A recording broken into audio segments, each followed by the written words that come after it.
दूसरी तरफ बांग्लादेश आर्मी के कुछ अफसरों के मन में भी राष्ट्रपति बनने की ख्वाहिशें उबल रही थी।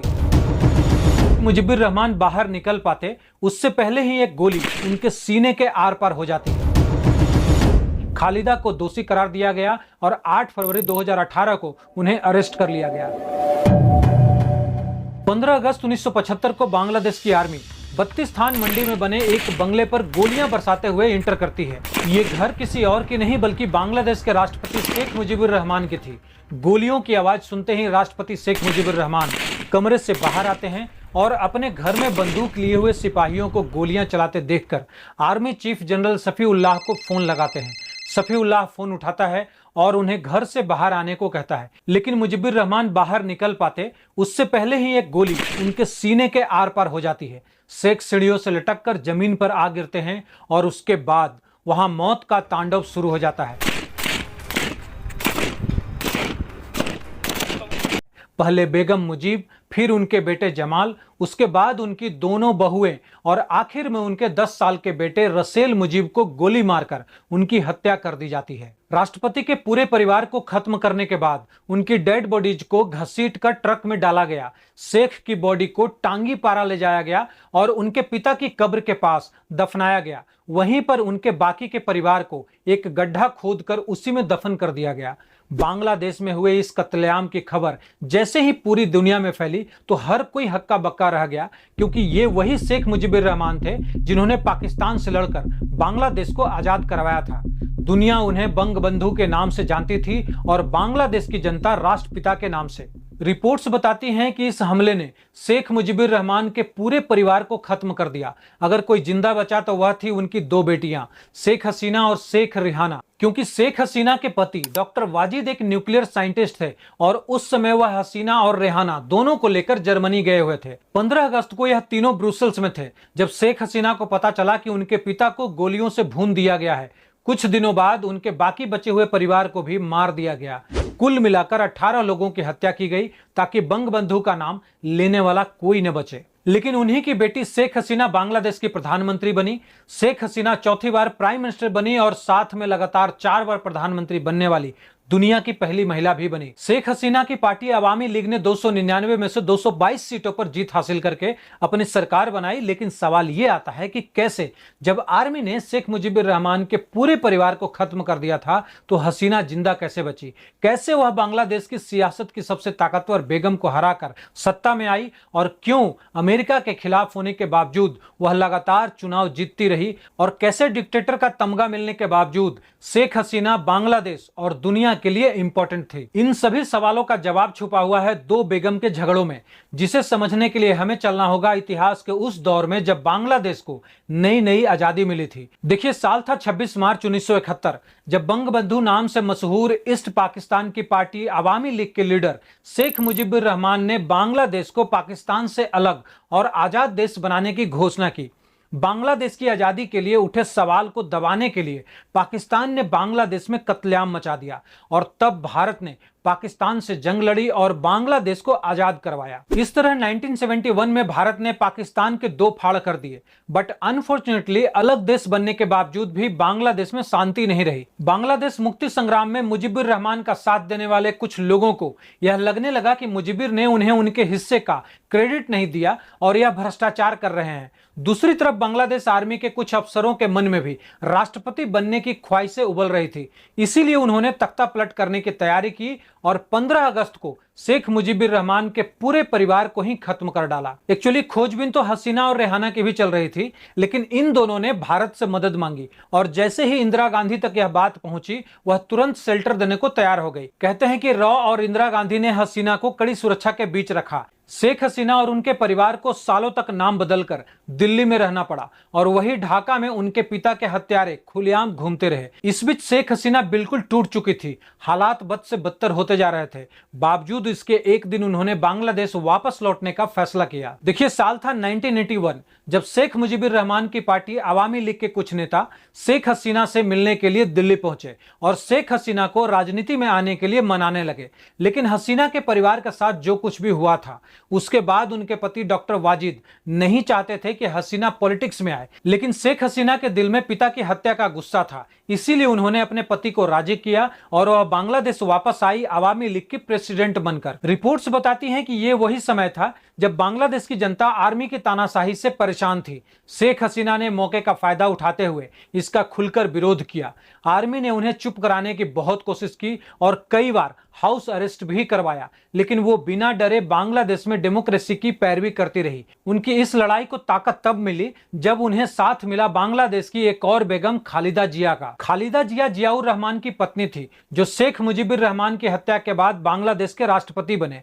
वैसे कहने को जियाउर रहमान शेख मुजीबुर रहमान के अच्छे दोस्त थे, लेकिन उन्हें लगता था कि बांग्लादेश की मुक्ति संग्राम में उन्होंने देश के लिए जो किया उसका क्रेडिट मुजीब ने उन्हें कभी नहीं दिया। इसी वजह से वे मुजीबुर रहमान से खफा थे और कहा तो यहां तक जाता है कि मुजीब की हत्या में भी उन्हीं का हाथ था। जब जियाउर रहमान प्रेसिडेंट बने तो उन्होंने बिना सोचे समझे आर्मी चीफ बनाया इरशाद को। बिना सोचे समझे इसलिए कह रहा हूं क्योंकि जियाउर रहमान के साथ भी वही हुआ जो शेख मुजीबुर रहमान के साथ हुआ था। कुछ रिपोर्ट्स बताती हैं कि आर्मी के कुछ दूसरे ऑफिसर जिया से नाराज थे, इसीलिए उन्होंने जिया को रास्ते से हटाने का प्लान बनाया। 30 मई 1981 को जब वह चटका दौरे पर थे तब अचानक बांग्लादेशी आर्मी के 6 लोगों ने सर्किट हाउस पर धावा बोला और जियाउर रहमान को गोलियों से भून कर रख दिया। जब जियाउर रहमान मारे गए तब उनकी बेगम खालिदा जिया ने पॉलिटिक्स में एंट्री की और बांग्लादेश नेशनलिस्ट पार्टी यानी कि बीएनपी नाम से एक पार्टी बनाई। अब यहां तक बांग्लादेश में 2 बड़ी पार्टियां खड़ी हो चुकी थी, जिनमें बीएल यानी कि बांग्लादेश अवामी लीग की कमान शेख हसीना, वहीं बीएनपी यानी कि बांग्लादेश नेशनलिस्ट पार्टी की कमान खालिदा जिया के हाथों में थी। लेकिन बांग्लादेश की ये दोनों बेगम एक दूसरे से काफी अलग थी। हसीना स्टूडेंट पॉलिटिक्स में एक्टिव रही थी, जबकि खालिदा ने हमेशा से ही घर संभाला। इवन की पति के रहते वह कभी भी बैंक तक नहीं गई। हसीना डेमोक्रेसी और सेक्युलरिज्म की बात करती थी तो वहीं खालिदा कट्टरपंथियों का साथ देती थी। शेख हसीना का आरोप था कि उनके पिता की हत्या में खालिदा के पति जियाउर रहमान का भी हाथ था, तो वहीं खालिदा कहती थी कि उनके पति की हत्या में अवामी लीग का हाथ था। आपस में इतना बैर विरोध होने के बावजूद दोनों में एक बात कॉमन थी कि दोनों ही बेगम आर्मी रूल के कंप्लीटली अगेंस्ट थी। उसी टाइम अब्दुल सत्तार बांग्लादेश के राष्ट्रपति बने, लेकिन इस बार भी आर्मी ने सिर्फ 10 महीनों में ही एक बार फिर से तख्ता पलट कर दिया और आर्मी चीफ इरशाद बांग्लादेश के नए राष्ट्रपति बने। अब बांग्लादेश की जनता तख्ता पलट के इस खेल से तंग आ चुकी थी और तब पहली बार बांग्लादेश की ये दोनों बेगम खालिदा जिया और शेख हसीना एक साथ आई। दोनों ने मिलकर आर्मी की तानाशाही का इतना तगड़ा विरोध किया कि इरशाद को गद्दी छोड़नी पड़ी। लेकिन 1991 में जब बांग्लादेश में चुनाव हुए तो दोनों के रास्ते फिर से अलग हो गए। शेख हसीना की अवामी लीग और खालिदा जिया की बीएनपी एक दूसरे के खिलाफ मैदान में उतरी, जिसमें खालिदा जिया इलेक्शन जीत गई। तब शेख हसीना ने यह कहते हुए विरोध किया कि खालिदा ने इलेक्शन में फ्रॉड किया है, लेकिन 1996 तक खालिदा जिया ने बांग्लादेश पर राज किया।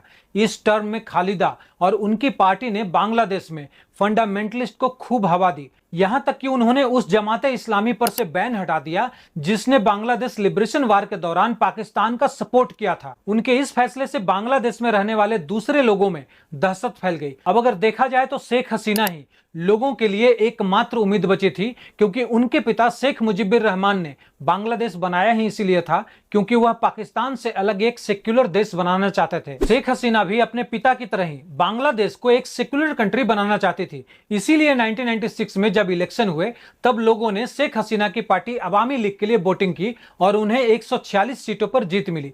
दूसरी पार्टियों के साथ अलायंस करने के बाद शेख हसीना ने सरकार बनाया। प्रधानमंत्री बनते ही उन्होंने बांग्लादेश की इकोनॉमी को रिफॉर्म करने का काम किया। उन्होंने कई सारे आर्थिक सुधार किए, बांग्लादेश की इकोनॉमी को स्ट्रांग बनाया। लेकिन फिर अचानक कुछ ऐसा हुआ कि दोनों बेगम के बीच फिर से तकरार बढ़ गई।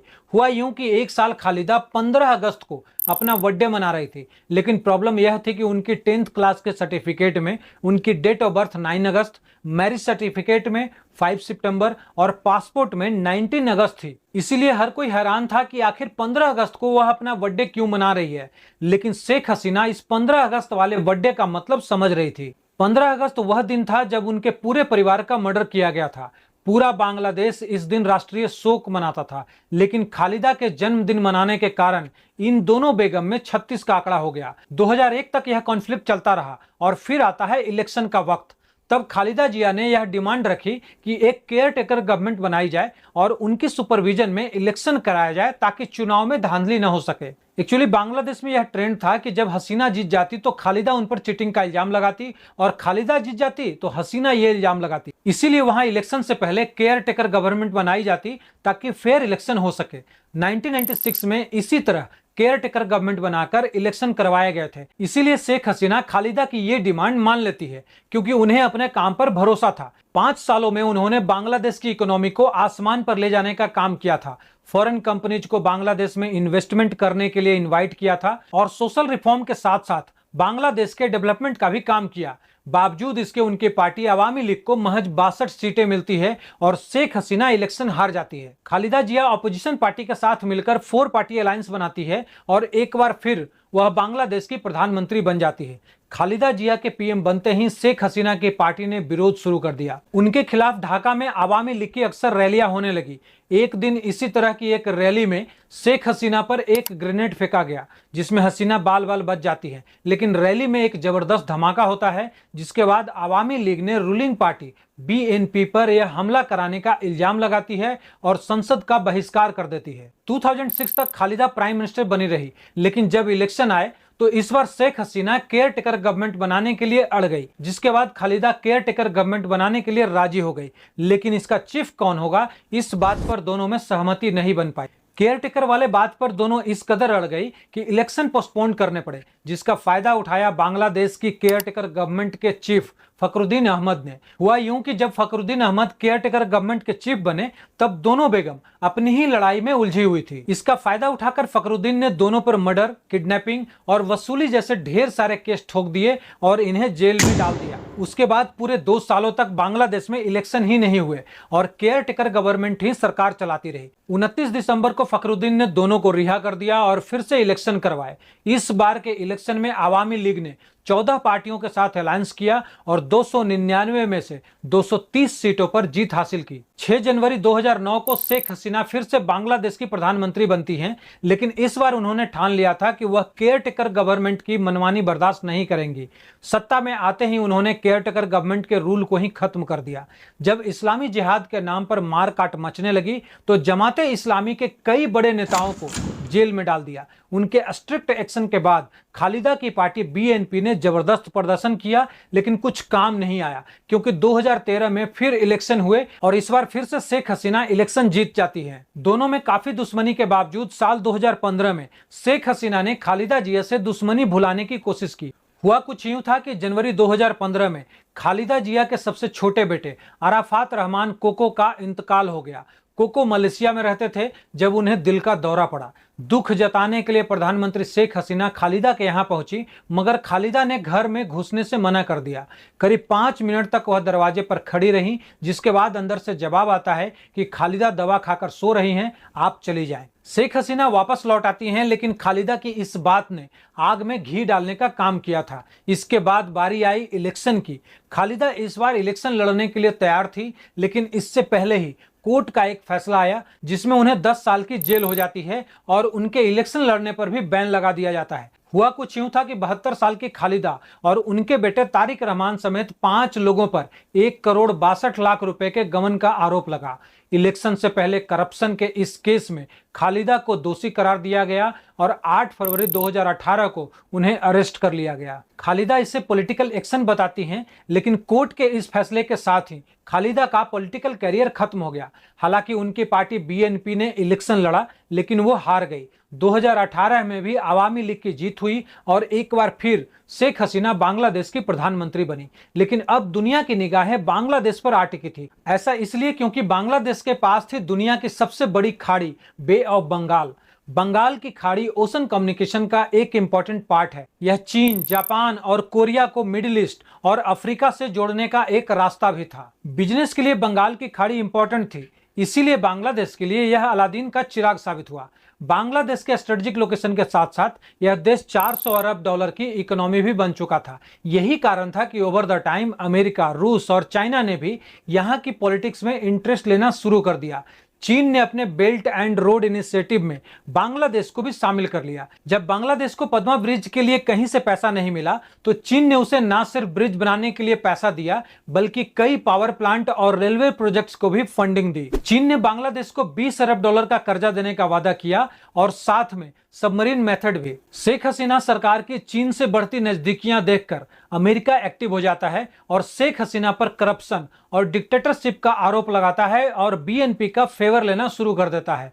हसीना सरकार पर प्रेशर बनाने के लिए अमेरिका ने बांग्लादेश के लीडर्स और ऑफिसर्स को वीजा देना बंद कर दिया और जानबूझकर उसे डेमोक्रेसी समिट से बाहर रखा। 2024 के इलेक्शन से कुछ समय पहले ही अमेरिकन एम्बेसडर पीटर हॉस ने बीएनपी नेताओं से मीटिंग की थी, जिसके बाद बीएनपी और जमाते इस्लामी के नेताओं ने हसीना सरकार के खिलाफ जबरदस्त रैली की। इधर शेख हसीना को अकेला पड़ता देख चीन ने उसका साथ दिया। रसिया ने इसलिए एंट्री की क्योंकि उसे अमेरिका का विरोध करना था। रसिया ने बांग्लादेश को न्यूक्लियर पावर प्लांट तैयार करने के लिए यूरेनियम भी सप्लाई किया और 11 अरब डॉलर का कर्जा भी दिया। रसिया और चीन का साथ मिलने से हसीना सरकार एक्शन मोड में आ गई और विपक्ष के बड़े बड़े नेताओं को जेल में ठूंस दिया। यही कारण था कि जब 2024 में बांग्लादेश में इलेक्शन हुए तो पूरा इलेक्शन वन वुमेन शो बनकर रह गया। बांग्लादेश की 3 बड़ी पार्टियां अवामी लीग, बीएनपी और जातीय पार्टी में से बीएनपी ने इलेक्शन का बायकॉट कर दिया। जातीय पार्टी इलेक्शन के बाद शेख हसीना को सपोर्ट करने के लिए तैयार हो गई। अब हालात ऐसे थे कि हर सीट के ताकतवर कैंडिडेट शेख हसीना के सपोर्टर थे। 7 जनवरी को बांग्लादेश में वोटिंग हुई और 8 जनवरी को रिजल्ट भी आ गए।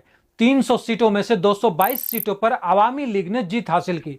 हसीना की पार्टी को 41.8% वोट मिले और वह एक बार फिर से बांग्लादेश की प्रधानमंत्री बन गई। अब इलेक्शन को फ्रॉड बताकर बीएनपी समेत 14 पॉलिटिकल पार्टीज ने इसे बायकॉट किया। उन्होंने 48 घंटे तक चक्का जाम किया और लोगों से वोटिंग न करने को कहा। बावजूद इसके हसीना सरकार बनाने में कामयाब हो गई। लगातार चौथी बार शेख हसीना बांग्लादेश की प्रधानमंत्री बनी। बट मीडिया रिपोर्ट्स बताती हैं कि बांग्लादेश के इन इलेक्शन से ठीक पहले खालिदा जिया की पार्टी बीएनपी ने भारत को मैसेज किया था कि पुराने भारत विरोधी नीतियों पर ध्यान नहीं देगी, क्योंकि वह चाहती थी कि इन चुनाव में भारत बीएनपी का साथ दे। लेकिन उन्होंने जमाते इस्लामी से बैन हटाने की मांग की थी, जिसका साफ सा मतलब था कि बांग्लादेश में रहने वाले हिंदुओं की जान खतरे में आ सकते थी। इसीलिए भारत ने उनकी इन रिक्वेस्ट पर कोई भी ध्यान नहीं दिया, बल्कि अमेरिका को भी बांग्लादेश के इलेक्शन में दखल देने से रोकने की कोशिश की। क्योंकि भले ही हसीना को चीन और रसिया का साथ मिला हो, लेकिन वह भारत के भी पक्के दोस्त हैं। कुछ रिपोर्ट्स बताती हैं कि जब खालिदा जिया सरकार में थी तब बांग्लादेश की राजधानी ढाका आईएसआई का अड्डा बन चुका था। यहाँ 35 से भी ज्यादा टेररिस्ट कैंप चलते थे, जिन्हें शेख हसीना ने सरकार में आते ही बंद करा दिया। इतना ही नहीं, उन्होंने कई सारे आतंकवादियों को भारत के हवाले कर दिया था।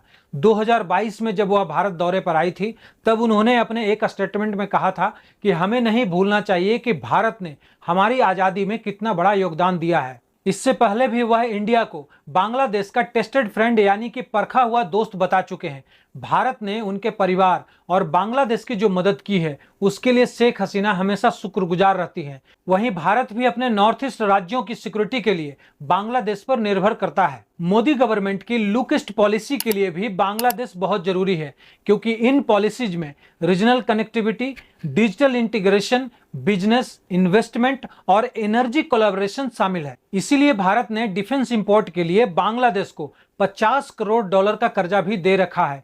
इन सब के अलावा शेख हसीना एक सेक्युलर लीडर हैं और सभी धर्मों का सम्मान करती हैं। इस बार के इलेक्शन में उन्होंने 14 हिंदू कैंडिडेट्स खड़े किए, जिनमें से 12 जीतकर सांसद बने।